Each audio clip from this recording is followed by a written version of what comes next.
नमस्कार दोस्तों, आज मैं आपको धर्मराज जी की कहानी सुनाने जा रही हूँ। प्रेम से बोलिए धर्मराज जी की जय हो। एक समय की बात है, एक नगर में एक राजा रहता था। उसकी दो रानियां थीं। छोटी रानी राजा को अति प्रिय थी क्योंकि वह बहुत ही सुंदर थी और पैसे वाले घर की थी।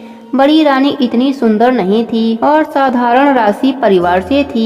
एक बार बड़ी रानी राजपुरोहितों के कहने पर धर्मराज जी की कहानी सुनने का नियम लिया। महल में एक ब्राह्मणी आकर बड़ी रानी को धर्मराज जी की कहानी सुनाने लगी। जब छोटी रानी को पता चला तो उसने भी देखकर दासी से कहा कि ब्राह्मणी को कहना कि कल से धर्मराज जी की कहानी पहले मुझे सुनाकर ही बाद में बड़ी रानी को सुनाया करे। ब्राह्मणी ने ऐसा ही किया। पहले छोटी रानी को धर्मराज जी की कहानी सुनाती। छोटी रानी ब्राह्मणी को दक्षिणा में 5 सोने की मुद्राएं देती। ब्राह्मणी बहुत खुश होती। बड़ी रानी तो एक मुट्ठी ज्वार और एक मुट्ठी बाजरी देती थी। अब ब्राह्मणी दोनों रानियों में भेदभाव करने लगी। ब्राह्मणी छोटी रानी को बड़े ही धीरे धीरे और अच्छे से धर्मराज जी की पूरी कहानी सुनाती क्योंकि वह उसे 5 सोने की मुद्राएं देती थी, जबकि बड़ी रानी को जल्दी जल्दी और अधूरी कहानी सुनाकर चली जाती।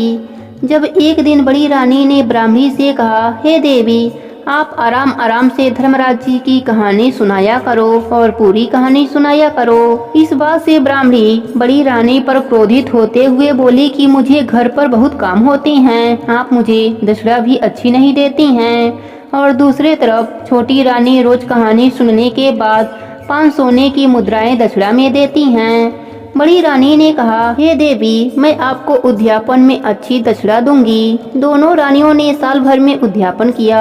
छोटी रानी ने खूब धूमधाम से उद्यापन किया और बड़ी रानी 2 जोड़े ब्राह्मण ब्राह्मणी को भोजन कराकर उद्यापन किया। उधर छोटी रानी ने ब्राह्मणी को दक्षिणा में बहुत सा धन दिया। ब्राह्मणी धन पाकर बहुत खुश हुई। ब्राह्मणी फिर बड़ी रानी के पास दक्षिणा मांगने गई। बड़ी रानी सोच में पड़ गई कि मैं इसे दक्षिणा में क्या दूं। तभी उसे याद आया कि उनकी माँ ने उन्हें एक लाल रंग की सच्चे गोटे की जरी की साड़ी दहेज में दिया था। बड़ी रानी ने वही साड़ी ब्राह्मणी को दे दिया। ब्राह्मणी सच्चे गोटे की हीरे मोती की जड़ी की साड़ी पाकर बहुत खुश हुई। बड़ी रानी ने ब्राह्मणी से कहा कि यह साड़ी यहीं से बांधकर अपने घर जाओ। ब्राह्मणी ने साड़ी पहन ली और महल से जाने लगी तो छोटी रानी ने देखा। छोटी रानी ने दासी को भेजकर ब्राह्मणी को महल में बुलवाया और ब्राह्मणी से पूछा कि बड़ी रानी ने दक्षिणा में क्या दिया है। तो ब्राह्मणी ने कहा, सच्चे गोटे की सच्चे हीरे मोती से जड़ी की साड़ी बड़ी रानी ने मुझे दक्षिणा में दिया है। छोटी रानी ब्राह्मणी से कहा कि अब तुम जाओ। यह सब देखकर छोटी रानी आग बबूला हो गई। वह भवन में जाकर बैठ गई।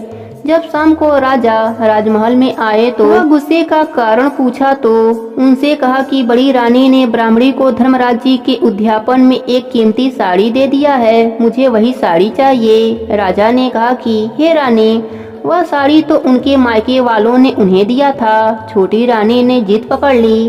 राजा बड़ी रानी के पास गए तो बड़ी रानी ने राजा को देखकर बहुत प्रसन्न हुई और कई वर्षों से राजा उनके महल में नहीं जाते थे। बड़ी रानी ने उनका स्वागत किया और उनके चरण धोकर पिए। राजा ने कहा कि रानी, जो तूने साड़ी ब्राह्मणी को दक्षिणा में दिया था वह वापस मांग लो। वह साड़ी छोटी रानी को पसंद आ गई है, कल मैं वह लेने आऊंगा। यह कहकर वह चला गया। यह बात सुनते ही बड़ी रानी उदास हो गई क्योंकि दान दी हुई वस्तु को किस तरह वापस लूं, यह बात सोचने लगी।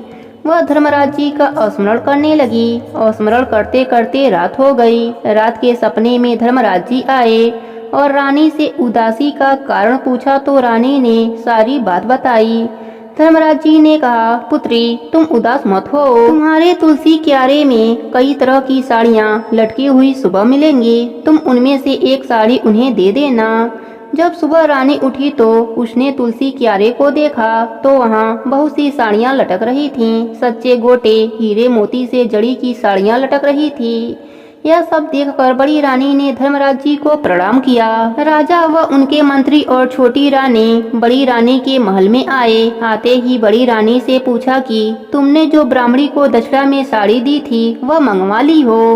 तब बड़ी रानी राजा, मंत्री और छोटी रानी को तुलसी क्यारे के पास ले गई और बोली, महाराज, जो भी आपको इनमें से साड़ी चाहिए वह आप छोटी रानी के लिए ले लीजिए। राजा, रानी और मंत्री यह देखकर आश्चर्यचकित रह गए। राजा ने पूछा रानी से, यह सब कैसे हो गया? तब बड़ी रानी सारी बात बताई। राजा को अपनी गलती का एहसास हुआ और उसने बड़ी रानी से माफी मांगी और छोटी रानी ने बड़ी रानी को गले से लगा लिया और अपने किए की माफी मांगी। फिर राजा ने दोनों रानियों को अपने साथ महल में रख लिया। धर्मराज जी के कहानी का नित्य नियम निभाने से दोनों रानियों को इहलोक और अंत में स्वर्गलोक का सुख मिला। हे धर्मराज जी, जैसे आपने रानियों पर अपनी कृपा करी वैसे ही अपने सभी भक्तों पर अपनी कृपा बनाए रखना। प्रेम से बोलिए धर्मराज जी की जय हो। दूसरी कथा के अनुसार बहुत पुरानी बात है। एक राज्य था। वहाँ के राजा की कन्या बहुत ही धार्मिक थी। उसने अपने जीवन में बहुत धर्म कर्म किए। मरने के बाद वह धर्म नगरी पहुंची। धर्मराज जी ने आज्ञा दिया कि इसे नरक लोक में डाल दो। राजा की बेटी बोली, क्यों महाराज, मैंने तो अपने पूरे जीवन में धर्म पुण्य किया है। तब चित्रगुप्त जी बोले, तुमने कभी भी धर्मराज जी की कहानी नहीं सुनी। तब राजा की बेटी बोली, महाराज, मैं नहीं जानती थी कि धर्मराज जी की कहानी में क्या होता है। तब चित्रगुप्त जी ने बताया, इसमें बांस की डलिया, बांस का डंडा, चना, पीली दाल, पीला कपड़ा, आसन, माला, खड़ाऊं और सोने की मूर्ति बनवाकर मंदिर में देना चाहिए। राजा की बेटी बोली, प्रभु, मुझे 1 साल का समय दे दीजिए तो मैं कहानी सुनकर उद्यापन कर आऊंगी। फिर धर्मराज जी ने उसे 1 साल की मोहलत दे दी। तब राजा की बेटी पृथ्वी पर आ गई। अब वह सबसे कहने लगी कि मेरी कहानी का हुंकारा भर दो, पर किसी ने भी उसकी कहानी का हुंकारा नहीं भरा। एक दिन सोना नाम की धोबन भूखी प्यासी पड़ी थी। तब बेटी ने उससे कहा, मेरी कहानी का हुंकारा भर दो। सोना धोबन मान गई और राजा की बेटी 1 साल तक कहानी कही और सोना धोबन हुंकारा भरी। 1 साल होने पर बांस की डलिया, बांस का डंडा, पीला कपड़ा, 1.25 किलो चना की दाल, आसन, माला, खड़ाऊ और सोने की मूर्ति बनवाकर मंदिर में दान किया। राजा की बेटी का कथा और उद्यापन विधि पूरा हो गया। तब स्वर्ग से उसे लेने के लिए विमान आया। राजा की बेटी बोली, मेरी कहे कहानी का हुंकारा भरने वाली सोना धोबन भी मेरे साथ चलेगी। सोना धोबन ने कहा, मेरे साथ सारी राज्य की प्रजा भी चलेगी। धर्मराज जी ने सोचा, इस तरह तो स्वर्गलोक में जगह ही नहीं बचेगा। उन्होंने सोने चांदी का बरसात कर दिया। जिसको सोने चांदी का लालच था वह सोना समेटने लगा। जिन्हें स्वर्ग का चाहत था वह विमान पर बैठ गए। इस प्रकार धर्मराज जी की कहानी कहने वालों से भी अधिक सुनने वालों को फल मिलता है। हे धर्मराज जी, जो भी इस कहानी को कहे, सुने या हुंकारा भरे, उसे भी स्वर्गलोक का वास देना। प्रेम से बोलिए धर्मराज जी की जय हो।